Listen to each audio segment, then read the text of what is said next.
आर्थिक अपराध इकाई के एडीजी नैयर हसनैन खान का फर्जी फेसबुक प्रोफाइल बनाकर रुपए की उगाही किए जाने का मामला सामने आया है। अब ईओयू एक्शन मोड में है और खुलासे के बाद आर्थिक अपराध इकाई में खलबली मची हुई है। मामले की गंभीरता को देखते हुए आर्थिक अपराध इकाई ने केस दर्ज कर लिया है और इसमें 3 संदिग्ध नंबरों की पहचान की गई है। आर्थिक अपराध इकाई के डीआईजी मानवजीत सिंह ढिल्लों ने बताया कि केस दर्ज कर पूरे मामले की छानबीन की जा रही है। आरोपियों की जल्द गिरफ्तारी सुनिश्चित की जाएगी। एक फेक प्रोफाइल बना के अपर पुलिस महानिदेशक महोदय आर्थिक अपराध इकाई का और कुछ लोगों को कांटेक्ट किया जा रहा था, पैसे वगैरह की मांग की जा रही थी। जैसे मामला संज्ञान में आया, यहाँ पे प्राथमिकी दर्ज की गई है। अभी तक कुल 3 संदिग्ध नंबरों को हम लोगों ने चिन्हित किया है, जिनका आगे का सत्यापन किया जा रहा है।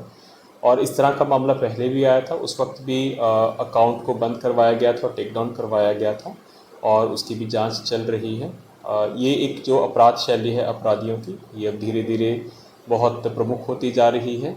ऐसे कई पदाधिकारी हैं जो कि सीनियर पोजीशंस पर हैं, जिनसे शिकायतें प्राप्त हुई, पूर्व में इनके ऊपर प्राथमिकी भी कार्रवाई भी हुई, जिला में भी और आर्थिक अपराध इकाई स्तर पर भी।